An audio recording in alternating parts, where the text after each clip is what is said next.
अस्सलाम वालेकुम कैप्रिकॉन्स, मैं हारिस अज़मी प्रोफेशनल एस्ट्रोलॉजर आपकी खिदमत में हाज़िर हूँ इस हफ़्ते की रिसर्चेज़ लेकर। कैप्रिकॉन्स, ये हफ़्ता 18 अक्टूबर से शुरू होकर 24 अक्टूबर तक चलेगा और 22 अक्टूबर को एक मेजर चेंज है। सन अपना एंगल बदलेगा। सूरज, सन आपके यहाँ 10th हाउस में था, अब वो 11th हाउस में एंट्री देगा। सूरज जब भी एक नए एंगल पर जाता है उसके फ्यूल का मूड बदल जाता है, उसका आपकी ज़िंदगी पर इम्पैक्ट, उसका आपकी ज़िंदगी पर अपना असर छोड़ने का जो अंदाज़ है वो डिफरेंट हो जाता है। 10th हाउस के एडवांटेजेस कैरियर साइड के थे। 10th हाउस के एडवांटेजेस मेहनत, मुशक्क़त, बहरहाल उसका फ़ायदा मटीरियली बहुत था। अब वो 11th हाउस में होगा तो प्लेजर साइड के उसके एडवांटेजेस होंगे, गेट टुगेदर टाइप के उसके एडवांटेजेस होंगे, लक फैक्टर के उसके एडवांटेजेस होंगे, सडन गेंस के एडवांटेजेस होंगे, जिसकी वजह से आपका स्ट्रगल लेवल बहुत कम होगा। 11th हाउस में एंट्री के बाद 22 अक्टूबर के बाद वो 10th हाउस की अचीवमेंट्स को भी कैरी करेगा। ये रूल है एस्ट्रोलॉजी का, अगर कोई प्लैनेट पिछले हाउस में ताकतवर हो तो वो नेक्स्ट हाउस में भी अगर ताकतवर होगा तो पिछले हाउस के बेनिफिट्स भी देगा। तो वो कैरियर साइड की जो अचीवमेंट्स हैं, कैरियर साइड की जो डेवलपमेंट्स हैं वो भी चलती रहेंगी। लेकिन उसके बावजूद 11th हाउस की एंट्री गैर मामूली कामयाबियों की वजह बनेगी। तरतीब बयान करता हूँ जो बड़ी बड़ी हैं। वैसे सूरज जब भी किसी नए एंगल पर जाता है तो बहुत वसअत के साथ फ़वायद हासिल होते हैं, लेकिन मैं जो बड़े बड़े दो चार हैं उनका जिक्र करता हूँ। सूरज 11th हाउस में इंडिविजुअल एडवांटेजेस में जो सिर्फ आपकी ज़ात में होंगे उसमें आपकी लीडरशिप क्वालिटी इन्हेंस करेगा। सूरज जो सिर्फ आपकी ज़ात में एडवांटेजेस आएंगे उसमें आप ज़्यादा क्रिएटिव, ज़्यादा डोमिनेटिंग, ज़्यादा डिसाइसिव, ज़्यादा कैप्टन स्किल्स के साथ, ज़्यादा मैच्योरिटी के साथ आगे बढ़ेंगे।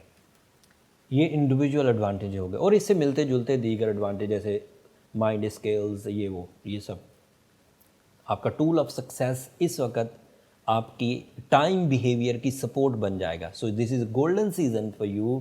जब अच्छा टाइम होता है तो आपकी सलाहियतें सही सिमत में सही रिवॉर्ड्स के साथ आगे बढ़ती। इसका दूसरा एक शॉर्ट टर्म एडवांटेज, जिस हाउस में ये एंट्री देने लगा है 11th हाउस में, उसमें मरकरी ऑलरेडी रेट्रोग्रेड चल रहा था। तो जैसे ही सन 22 अक्टूबर को एंट्री देगा, रेट्रोग्रेशन ऑफ मरकरी का जो मनफी इम्पैक्ट था आपकी ज़ात पर वो ख़त्म हो जाएगा and you are going good. आपके बोलने का अंदाज़ काउंट होने लगेगा जो कमज़ोर पड़ गया था, आपके लिखने का अंदाज़ दोबारा सेटल होने लगेगा जो कमज़ोर पड़ गया था रेट्रोग्रेशन ऑफ मरकरी की वजह से। एंड इसी तरह आपकी जो बात लोग समझ नहीं पा रहे थे, आपको एक्सप्लेन नहीं करना आ रही थी, अब वो दोबारा सन की सपोर्ट से राइट ट्रैक पर होगी and you become more confident and easy in all sector of writing, vocal ability, decision making and public image. And इसका अदरवाइज एडवांटेज क्या है कि sun is a source of light, तो नए रास्ते दिखाएगा। Sun is source of heat, तो आपके अंदर कुछ स्पार्क जनरेट होगा जिससे आपके अंदर कुछ कर गुजरने का जज्बा पैदा होगा। सन इज़ सोर्स ऑफ एनर्जीज, सो आपका फिज़िकल स्टैमिना इन्हेंस होता हुआ आपको नज़र आएगा। चीज़ों को जहां आप सिर्फ 2 घंटे के लिए एंजॉय करते थे, अब कई कई दिन एंजॉय करते रहेंगे उसी एक इवेंट को।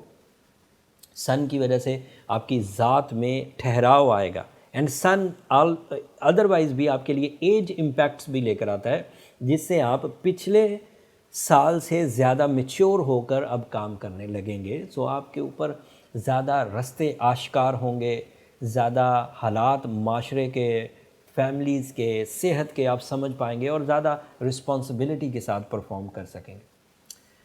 दीगर प्लैनेट्स में मरकरी की रेट्रोग्रेशन तो सन ने रिकवर कर दी। मार्स की रेट्रोग्रेशन आपके यहाँ 4th हाउस में है और वो भी मिड नवंबर तक है। आपको अपनी सेहत और लग्जूरियस डिसीजंस को ज़रा एहतियात से लेना चाहिए। सेहत के डिसीजंस को भी मोहतात अंदाज से डिसाइड करें एंड घर बदलना हो, जॉब बदलना हो, गाड़ी बदलना हो, घर की ताज़ीन और आराइश की कोशिश करना हो तो अभी आप थोड़ा एहतियात बरतिए जब तक ये रेट्रोग्रेड है मार्स। सैटर्न और जुपिटर आपके 1st हाउस में से गुजर रहे हैं। रूल्स ऑफ एस्ट्रोलॉजी के मुताबिक ये सीज़न ऑफ 𝗪cul𝗪 है, that is a negative season for some Capricornians जिनका सैटर्न बाय बर्थ रेट्रोग्रेड था, जिनके एस्पेक्ट्स नेगेटिव थे बाय बर्थ, उनके लिए प्रॉब्लमेटिक होगी। कुछ के लिए ये बेनिफिक भी होती है। 60 होने के बावजूद कुछ कैप्रिकॉर्नियंस के लिए बेनिफिक होगी जिनका सैटर्न बाय बर्थ स्ट्रॉन्ग हो, या उन लोगों ने अपने आप को स्ट्रेंथन किया हो with the help of blue sapphire, with the help of सूरह शम्स, विद द हेल्प ऑफ सूरह यासीन सेकंड लास्ट आयत, अगर उन्होंने अपने आप को स्ट्रेंथन कर लिया है तो फिर ये फर्स्ट हाउस में आपके लिए बेनिफिक होंगे दोनों ही प्लैनेट और अच्छी फॉर्म में जा रहे हैं। लेकिन अगर कोई कैप्रिकॉर्न इस वक्त सेंसिटिविटी फील कर रहा है, लॉसेस है, रिलेशनशिप ट्रबल्स हैं, फिज़िकल ट्रबल्स हैं, कैरियर ट्रबल्स हैं, ट्रैवलिंग ट्रबल्स हैं, तो दैट मीन्स वो सेंसिटिव है। या तो वो इस बात को खुद एक्सेप्ट करे कि वो सेंसिटिव है, या फिर वो डायग्नोसिस की तरफ चला जाए। अपने बर्थ चार्ट से ये पता चल जाएगा उसको कि वो सेंसिटिव है या स्ट्रॉन्ग है। ये सेंसिटिविटी एंड स्ट्रॉन्ग वाली डायग्नोसिस आपकी बर्थ कैलकुलेशंस के बाद ही डिफाइन हो सकती है, इसे ओवरऑल बयान नहीं किया जा सकता। उसके लिए आपका date of birth, time and place of birth चाहिए होगा, तभी कैलकुलेशंस हो पाएंगी। ये नंबर नीचे चलते रहते हैं, आप अगर चाहें अपनी बर्थ कैलकुलेशंस कराना तो उन पर रब्ता कर सकते हैं, बट वो फ्री फॉरम नहीं है कैप्रिकॉर्न्स में। कई दफ़ा इस बात का जिक्र कर चुका हूँ, लेकिन उसके बावजूद कुछ लोगों की तरफ से ये इसरार होता है, शायद वो समझ नहीं पा रहे बात को। That is a professionalism, okay.